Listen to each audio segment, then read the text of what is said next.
भाई वो 32 साल अपने मायके में रह के गई है, आपके 5 महीने में आपने उसको पागल भी साबित करने की कोशिश कर दी, आपने उसको ड्रग एडिक्टेड भी बता दिया, उसको इतने आरोप लगा दिए।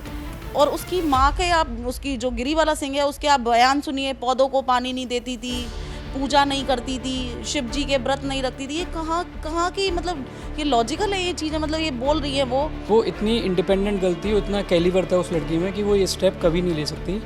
ये एक साजिश है, कहीं ना कहीं मर्डर केस है, वो ऐसा कभी नहीं कर सकती। वो शायद उतना नहीं बता पाई ये सोच के कि मेरी मैरिज है, मुझे संभालना है, बट मुझे ऐसा लगता है कि शायद हरेसमेंट एक लेवल से ऊपर जा चुका था उसके लिए। प्राची, आप ट्विशा को बहुत लंबे समय से जानते थे।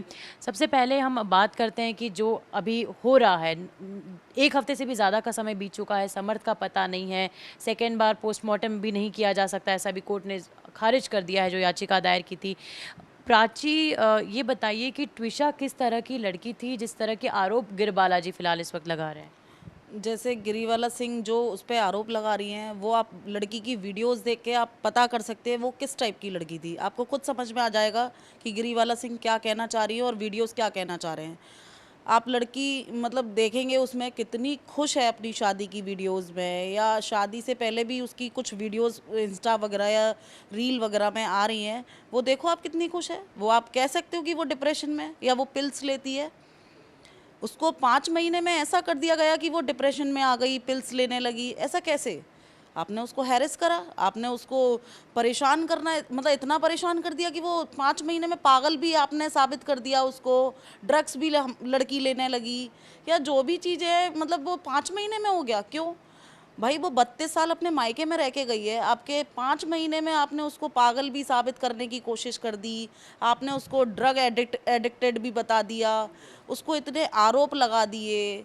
और उसकी माँ के आप उसकी जो गिरीवाला सिंह है उसके आप बयान सुनिए, पौधों को पानी नहीं देती थी, पूजा नहीं करती थी, शिव जी के व्रत नहीं रखती थी। ये कहाँ कहाँ की मतलब ये लॉजिकल है ये चीज़ें, मतलब ये बोल रही है वो कि भाई ये सब नहीं करती थी। इससे आप किसी का मर्डर कर दोगे क्या? आपने बताया प्राची कि 2 फ़ोन इस्तेमाल करने की बात भी सामने आई थी जो बहुत डिले किया सेकंड फ़ोन रिट्रीव करने में। या आप बता पाएंगे कि क्या था ये पूरा मामला? यस, उसके पास 2 फ़ोन थे, जो एक उसका खुद का पर्सनल फ़ोन था, एक उसका ऑफिशियल फ़ोन था। जो पर्सनल फ़ोन था उसमें इसकी चैट्स थी, जो इन्होंने गायब कर दिया फ़ोन, जिससे इनको ये लगता था कि शायद हमारे लिए कोई एविडेंस हो सकता है या कोई भी प्रूफ जो निकल के आ सकता है और जो इनके खिलाफ चीज़ें जो खड़ी। पहले बरामद किया फ़ोन वो ऑफिशियल फ़ोन बरामद किया। बिल्कुल, और वो भी 3 दिन बाद इन लोगों को मिला है। वो भी सारी चीज़ें इन लोगों को फर्स्ट डे फर्स्ट टाइम पे नहीं दी गई हैं। बाद में सारा जो सब कुछ हटा दिया गया, पूरे प्रूफ मिटा दिए गए, तब फ़ोन वापस मिला है। पर्सनल फ़ोन इनको बाद में मिला, ऐसा आप कहना चाहते हैं? बिल्कुल, बिल्कुल। जो चैट्स ऑनलाइन आ रही हैं वो उसकी मदर की हैं, मदर के फ़ोन से आ रही हैं। ट्विशा का फ़ोन कहाँ गया? उससे हमें बहुत चीज़ें मिल सकती थी, क्यों गायब कर दिया गया? क्यों? बिल्कुल, बिल्कुल, उसमें बहुत सारे प्रूफ थे, उसकी ऑडियोज़ थी, वीडियोज़ थी या उसकी चैट्स थी, वो क्यों गायब करा गया फ़ोन? प्रूफ हटाने के लिए। रिकॉर्ड कर रखती थी ये सारी चीज़ें? बिल्कुल, उसको था कि शायद मेरे आगे कुछ हो सकता है मेरे साथ, एविडेंस बना के रखे थे उसने अपने लिए कि शायद कभी कुछ मेरे को काम में आ सकती हैं चीज़ें। और उसकी मदर के पास से जब आपको इतनी चैट्स मिल सकती हैं तो उसके फ़ोन से आपको कितना कितना मिल सकता है। तो वो प्रूफ को डिस्ट्रॉय किया गया। और पोस्टमार्टम में भी आप लोग कई सारे लूप होल्स बता रहे हैं, दूसरी बार किया जाना चाहिए पोस्टमार्टम, ये क्यों कह रहे हैं आप? आपको क्या एक्चुअली जो आप पोस्टमार्टम रिपोर्ट में देखिए, लड़की की हाइट जो एक्चुअल है उसको मतलब बिल्कुल अलग ही आई है, 172, और लड़की की हाइट दिखाई गई है 161। तो आप ये देखिए कि एक हाइट ही गलत करी गई है उसमें, तो और चीज़ें कितनी गलत होंगी। और तो सारी चीज़ें ही आप समझ लीजिए कि मतलब बिल्कुल उसकी सास ने जिस तरीके से जिस उससे करवाया, उसकी रिपोर्ट चेंज कराई, तो आप मतलब क्या ही समझ सकते हैं। सारी प्रूफ को डिस्ट्रॉय करने के लिए कराया ना उसने, जब हाइट ही गलत लिखी है। यहाँ आने के बाद जी 30 अप्रैल को आई, फिर गई। आपने कहा कि शादी के पहले भी इस तरह, शादी के बाद भी फर्स्ट टू थर्ड मंथ में इस तरह की अनबन होती थी? देखो, शादी के स्टार्टिंग में लड़कियों के साथ थोड़ा सा मतलब दूसरे परिवार में जाके एडजस्ट करना थोड़ा सा मुश्किल लगता है, और मुश्किल होता भी है हर लड़की के लिए। और थोड़ा सा ये लोग अलग टाइप के लोग थे कि भाई लड़की को भी ये लगता था कि बहुत ऊंची फैमिली है, या बहुत उस टाइप के लोग हैं, बहुत पढ़े लिखे लोग हैं, या बहुत ऊंची उससे बिलोंग करते हैं, तो वो उस टाइप के लोगों के साथ थोड़ा सा एडजस्ट करने में टाइम लग रहा था उसे। पर ये उसे डेली उस तरीके से प्रताड़ित करते थे, हैरेसमेंट टाइप का, तू नाकारा है, तू अनपढ़ है, तू गवार है, इस टाइप से समर्थ उसको बोलता था अपने फ्रेंड से या फैमिली मेंबर्स के सामने। तो ये तो गलत है ना यार, आप किसी लड़की को कैसे बोल सकते हो। तो वो उस टाइप मतलब उस उन पीरियड में उस ट्यूशा को ये लगने लगा कि मतलब भाई मैं इतनी पढ़ी लिखी या इतनी स्मार्ट लड़की को भी ये लोग इस टाइप से बोल रहे हैं, तो ये गलत है ना यार। और उसके बाद जब वहाँ गए तो ये अबॉर्शन वाली बात जो गिरबाला कह रही हैं कि पिल्स लेती थी, खुद ही करा लिया। नहीं, ये बिल्कुल गलत है। जब ये जो बच्चे वाली बात थी वो समर्थ सिंह को पता थी और समर्थ सिंह और ट्यूशा की रजामंदी से ही अबॉर्ट करा गया है बच्चा। दोनों को पता था। बिल्कुल बिल्कुल बिल्कुल। उस बात को लेकर भी कुछ गहमा गहमी हुई थी। शायद गिरीवाला सिंह को जब पता लगा तब से जो उसका समर्थ सिंह बेटा है उसने तब से ट्यूशा के साथ और ज़्यादा बदतमीज़ी या और ज़्यादा हैरेसमेंट करना, उसको परेशान करना स्टार्ट कर दिया था। और उसे इंसल्ट भी लगातार करते थे। बिल्कुल बिल्कुल, उसको इंसल्ट करते थे, उसको फ्रेंड्स के सामने बेइज्जत करना, उसे बदतमीज़ी से बात करना, मतलब गंदा बोलना उसके लिए, तो ऐसा था उसके साथ। नवरत्न, आप सबसे पहले बताएं कि आप काफ़ी लंबे समय से जानते थे ट्विशा को। आपने जब ये बात सुनी कि ट्विशा ने सुसाइड किया है, आप लोगों को बिलीव नहीं हुआ कि that she can commit suicide? Believe इसलिए नहीं हुआ क्योंकि ट्यूशा को हम पर्सनली जानते थे। ट्यूशा एक इंडिपेंडेंट गर्ल थी, वो एक मिस पुणे रह चुकी है, एक्टर भी रह चुकी है, उसने कॉर्पोरेट में भी काम करा हुआ है, शी इज़ MBA क्वालिफाइड। तो वो इतनी इंडिपेंडेंट गर्ल थी, इतना कैलिबर था उस लड़की में कि वो ये स्टेप कभी नहीं ले सकती। ये एक साजिश है, कहीं ना कहीं मर्डर केस है, वो ऐसा कभी नहीं कर सकती। 30 अप्रैल को जब वो यहाँ पर दिल्ली आई थी, आपने बताया, उससे पहले क्या कुछ हुआ था? घर पे हमेशा ये चलता रहता था इस तरह से वो प्रेशर में रहती थी, गुमसुम रहती थी? कुछ डिफरेंस आपको मिला? नहीं, ऐसा तो कभी नहीं रहा, लेकिन शादी के बाद कुछ टाइम के बाद जब वो अपने ब्रदर की शादी में आई थी तो उस दौरान देखने को मिला कि वो थोड़ी चुप हो चुकी थी। आफ्टर मैरिज 2-3 महीने बाद चीज़ें डिस्टर्बेंस ज़्यादा होने लगी थी। शादी में ये देखने को मिला कि वो बहुत डिस्टर्ब थी और कम बात कर रही थी, और कहीं ना कहीं अपने इन लॉज के पीछे पीछे जाना, उनकी बातें सुनना, एकदम मतलब वो गुस्सा ना हो जाए, कुछ ना हो जाए, तो वो कहीं ना कहीं प्रेशर में थी। उसके बाद घर जाने के बाद क्या कुछ हुआ? कुछ अबॉर्शन को लेकर गिरबाला, उनकी जो मदर इन लॉ है, वो बात कह रही हैं। उसके बिहेवियर को लेकर कई सारी बातें कह रही हैं कि वो अजीब तरह से बिहेव करने लगी थी 30 अप्रैल के बाद। देखो, वो तो ऑलरेडी जा चुकी है, अब उसकी मदर इन लॉ उस पर एलिगेशंस लगा रही हैं। आप खुद सोचिए, कोई बंदा मर चुका है, उसके बाद उसके इन लॉज उस पर एलिगेशंस इतना लगा रहे हैं, तो जब वो ज़िंदा होगी, उनके साथ में होगी, तो कितना टॉर्चर करते होंगे। और कहीं ना कहीं उनके पीछे डिस्प्यूट चल रहे थे, जो बच्चे को लेके बात थी, तो उनकी अनप्लान्ड प्रेगनेंसी थी, तो उसमें भी वो लोग उस पर बहुत टॉर्चर करते थे और ये बोलते थे कि ये किसका बच्चा लेके डोल रहे हो, कैसे कर रहे हो। तो ऐसे में कैसे कोई भी मदर ऐसे बच्चे को क्यों लेके जाएगी जिसमें इतने एलिगेशंस हैं कि किसी और का बच्चा क्या है। तो इस वजह से कहीं ना कहीं उसने अवॉर्ड कराया और वो उसे कैरी नहीं करना चाहती थी। ये जो ट्विशा की मदर इन लॉ ये सारी बातें कह रही हैं कि वो पिल्स लेती थी, काउंसलिंग के लिए जाती थी बाहर। आप तो उन्हें इतने समय से जानती हैं, कभी आपको ऐसा लगा था कि she is falling very weak somewhere? जितना उनको देखा है और उसके सुना भी है, क्योंकि she was sister of my friend, तो वो बहुत जॉली थी। मतलब पिल्स लेना इज़ वेरी एक्सट्रीम एक्सटेंट कि कोई डिप्रेशन में है, जैसा उसका नेचर था। वो उसकी अपने वीडियोस भी देखी होंगी, शादी के टाइम पे शी वॉज सो हैप्पी। सो ऐसी लड़की की पिल्स ले रही है, वो बिलीवेबल नहीं है ये बातें।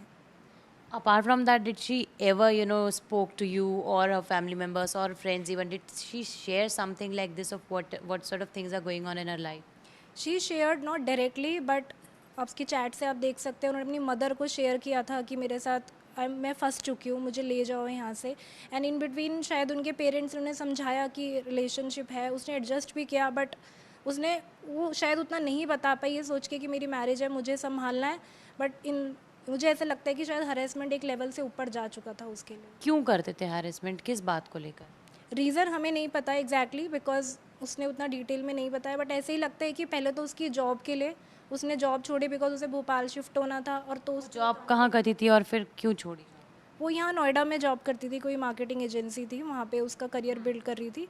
बट फिर वो भोपाल शिफ्ट हुई तो प्राइवेट जॉब था, उसको जॉब लीव करनी पड़ी, और उसका था कि मैं फ्यूचर में जॉब कर लूँगी। के कारण ही उन्होंने job? Yes right. Because job के लिए ताने देते थे लगातार कि आप जॉब नहीं करते हैं, और किस कारण से परेशान करते थे? आई थिंक शुरुआत में नेचुरली थोड़ी सी एडजस्टमेंट इश्यू लड़के और लड़की में होती है शादी के जब इनिशियल फेज़ होती है, बट उस चीज़ को इतना ज़्यादा इस सिवियरिटी में, इस इतने लेवल पे ले जाना कि आप किसी का मर्डर कर दो, it's something shows insanity of the person.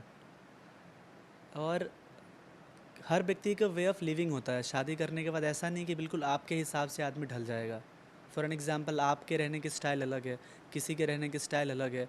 अब कुछ छोटे छोटे आपको आपके हिसाब से वो कमियां लगे, might be, I am just telling, लेकिन इसका मतलब ये नहीं कि आप उसे इतना प्रताड़ित करें इस बात को लेकर के, इतना क्रिटिसाइज़ करें, इतना ह्यूमिलिएट करें अपनी फैमिली सर्कल में, अपने फ्रेंड सर्कल में। आई हैव हर्ड दैट कि समर्थ अपने फ्रेंड सर्कल में त्विषा को ह्यूमिलिएट करता था, दैट इसको कुछ नहीं पता है, सी इज़ गवार, क्या MBA है, क्या पढ़ी लिखी है। उन पब्लिकली ह्यूमिलिएट इंसल्ट करते थे अपने फ्रेंड सर्कल के, रिलेटिव्स के बीच में इस तरीके की बातें करना, हर हमेशा उसके बारे में बुरा बोलना सबको कि इसको ये भी नहीं आता, ये भी नहीं आता, कुछ नहीं कर रही हैं। सो ग्रेजुअली ये चीज़ बिल्डअप होने लगता है। एंड उसके बाद मुझे लग रहा ऐसा क्यों क्या? वो तो मिस पुणे रह चुकी है, है exactly she was a I mean well educated, job भी कर रही थी, वो वेल टू डू फैमिली से भी थी। एग्जैक्टली वही तो प्रश्न है ना कि आप जब शादी में रिलेशनशिप में जाते हो, एक तरफ आपने ऐसे ऐसे प्रॉमिस किया कि I will make her feel comfortable in my house. अगर आप वीडियोस देखेंगे समर्थ के शादी के, ही talk like this. At the same time शुरुआत से ही आपने उसे डिप्रेशन में डाल दिया। इतने बहुत बड़े बड़े प्रोमिस किए थे। राइट। उनकी प्रॉपर वीडियोज़ है शादी में, जैसे जहाँ पे उसने बोला कि वो दूसरी सिटी में जा रही है और मैं इसका ध्यान रखूँगा। मतलब अब लग रहा है कि ये फेक प्रोमिस थे। इससे तो ये पता चल रहा है कि वो उसका ध्यान ही नहीं रख पाया। उसका प्रोमिस किए थे पहले, जैसे जो नॉर्मल शादी में एक वीडियोस बनती है, उसमें उसने बोला था कि मैं जब इसको न्यू सिटी में ले जा रहा हूँ तो मैं इसका ध्यान रखूँगा। मतलब whatever a girl and boy do, so वो प्रोमिस उन्होंने किए हैं और वो वीडियोस भी हैं शादी की। But this is totally unbelievable जो भी हुआ है उसके साथ। It seems like a complete trap actually. आपने ये सारे साजिश इसीलिए रचा है कि मैं मीठा मीठा कुछ चीज़ें बोल लेता हूँ, किसी लड़की को फंसा के उसे परेशान करके, एंड माँ बेटे दोनों ही आई थिंक दोनों ह्यूमिलिएट करते थे। दोनों ही ह्यूमिलिएट करते थे और दोनों ही क्रिमिनल माइंड्स के हैं एक्चुअली। आप अगर देखिए जिस हिसाब से ये इंसिडेंट्स होने के बाद जो इनका बिहेवियर है, it is not normal. The man who married that person absconding, भागा हुआ है, इज इट नॉर्मल? अगर आप कह रहे हो कि सुसाइड है, why you are not facing it? Why you are not standing there? Why you are not supporting now to ऐसा कि हाँ सुसाइड है? कुछ गलत हुआ था उसके साथ, एक्सेप्टेंस नहीं है अभी किसी भी तरह से फैमिली मेंबर में। बिल्कुल एक्सेप्टेंस नहीं है। और अभी आप गिरीवाला सिंह का अगर इंटरव्यू वगैरह देखेंगे तो उसमें वो लेडी ये बात कर रही है कि वो पौधों का ध्यान नहीं रखती थी। आप खुद सोचिए, मतलब किसी की बेटी की जान जा चुकी है और वो लेडी अभी भी ये कह रही है कि वो पौधों का ध्यान नहीं रखती थी। आप बताइए, पौधों की इतनी इंपॉर्टेंस है उसकी लाइफ में। और वापस 15 तारीख को आने वाली थी ट्विशा। 15 तारीख की उसकी लौटने की टिकट थी। 12 तारीख को हंसी हंसी अपने ब्यूटी पार्लर भी गई, वो तैयारी कर रही थी 15 तारीख को आने की। अचानक से शाम को क्या हुआ, ऐसा रात को इनके बीच में क्या डिस्प्यूट हुआ, क्या नहीं हुआ, वो किसी को नहीं पता। 10 बजे वो अपने पेरेंट्स को कॉल भी करती है कि मेरे को बहुत ज़्यादा परेशान कर रहे हैं, अब मैं झेल नहीं पा रही, आप मेरे को ले जाइए। इतने में उनके रूम में कोई आता है, फ़ोन कट हो जाता है। 10:05 की बात है। फिर ऐसी भी कोई गिरबाला कह रही थी कि आप लोगों ने ही मना कर दिया आने के लिए, कैंसिल करवा दिया टिकट एंड ऑल। उसके पेरेंट्स 13 को जाने वाले थे, उनकी टिकट्स थी, लेकिन गिरीवाला सिंह जी ने ये बोला कि अगर आप इसे आएंगे और ले जाएंगे तो आज के बाद ये दरवाजे बंद हो जाएंगे। ये उन्हीं ने बोला था। एज ए पेरेंट्स अगर आपको आपकी बेटी के इन-लॉज बोलते हैं कि आप आओगे ऐसे ऐसे हो जाएगा, तो कोई भी पेरेंट ये नहीं चाहेगा कि वो घर उसका बर्बाद हो जाए। तो इस पर्पज़ से उन्होंने टिकट कैंसिल कराई और 10:05 पे 12 तारीख की रात को वो ये कह रही थी मैं बहुत परेशान हो रही हूँ, आप मेरे को ले जाइए। इतने में वो कहती हैं समर्थ आ गया, फ़ोन कट जाता है। और आने के बाद फिर उसके घर में कोई फ़ोन नहीं उठाता है। इसके पेरेंट्स बहुत ट्राई करते हैं, उसकी मदर इन लॉ को कोई फ़ोन नहीं उठाता है। फिर 40 मिनट्स बाद वो फ़ोन करके या 30 मिनट्स बाद फ़ोन करके कहती हैं कि आपकी बेटी ब्रीथिंग नहीं कर रही है या मर चुकी है। और अगर आप वीडियो भी देखेंगे, जो वीडियो अभी चैनल वगैरह में आई है, उसमें आप देखेंगे कि 10 बजे या 10:05 जो भी एग्जैक्ट टाइम है, ट्विशा ऊपर जा रही है हेडफोन हाथ में लेके। उसके बाद सीधे उसकी वीडियो आ रही है कि वो 40 मिनट बाद उसे 3 लोग उतार रहे हैं। तो मेरा ये कहना है कि उसके बीच की वीडियो कहाँ चली गई, जिसमें ऐसा तो नहीं है कि वो उड़ के गए हैं या कहाँ से अंदर एडिट किए गए हैं अपने आप को बचाने के ऊपर कब गए हैं, उसकी क्या टाइमिंग है, पहले कौन गया है ऊपर। वो सीधे तीनों उसकी बॉडी को उतार के ला रहे हैं, ये दिखाया जा रहा है। ये है पॉइंट। तो काफ़ी सारी चीज़ें मिसिंग हैं। एफआईआर भी 4 दिन बाद लिखी गई है। एफआईआर और पोस्टमार्टम के लिए हम लोगों ने अप्लाई करा था, जो रिजेक्ट कर दिया गया है। मेरे को ये समझ में नहीं आता कि एक कानून को सेकंड पोस्टमार्टम करने की इजाज़त देने के लिए क्या दिक्कत है। अगर पेरेंट्स चाहते हैं कि मेरी बेटी का पहला पोस्टमार्टम सही से नहीं हुआ है, उसमें सेटिस्फाइड नहीं है, तो दूसरे पोस्टमार्टम में उन्हें क्यों दिक्कत आ रही है। और इसमें जो उसका लीगेचर था, जिससे वो कह रहे हैं उसने सुसाइड करा है, इतनी पुलिस की इतनी बड़ी भूल थी, चूक थी कि वो लीगेचर ही 3-4 दिन बाद दिया गया है। आप बताइए। फोन भी अभी बातचीत में सामने है कि दो फ़ोन थे, उसका पर्सनल फ़ोन जिसमें रिकॉर्डिंग, जिसमें चैट होती थी, वो फ़ोन भी 3 दिन बाद दिया गया है। तो कहीं ना कहीं आप देखोगे ये कहीं ना कहीं इन्फ्लुएंस है। दूसरे फोन में क्या कुछ होता? 2 फ़ोन थे उसके, एक प्रोफेशनल फ़ोन था उसका, एक ऑफिस का फ़ोन था, एक उसका पर्सनल फ़ोन था। पर्सनल फ़ोन मेरे ख्याल से नहीं दिया गया था, क्योंकि उसमें उसकी पर्सनल चीज़ें थी, उसकी रिकॉर्डिंग्स वगैरह उसकी मदर के साथ। बाला ने नहीं दिया था। ऑब्वियसली ये कहीं ना कहीं सबूत मिटाने के लिए उन लोगों ने ऐसा करा। लीगेचर भी 4 दिन बाद दे रहे हैं। ऊपर से एम्स या डॉक्टर या सारे लोग कह रहे हैं कि आप अपनी बेटी की बॉडी ले आइए, क्रीमेशन कर दीजिए। अगर क्रीमेशन हो जाता और उसके बाद लीगेचर को हम कैसे मैच करते? आप ये देखिए, सबूत मिटाने की सारी उन्होंने गुंजाइशें करी हैं। So these were the friends of Twisha, who are awaiting for justice and are raising questions on the loopholes within the system and the investigation which is underway. With camera person Sanjay Kaushik, this is Tejshri for NDTV from Delhi.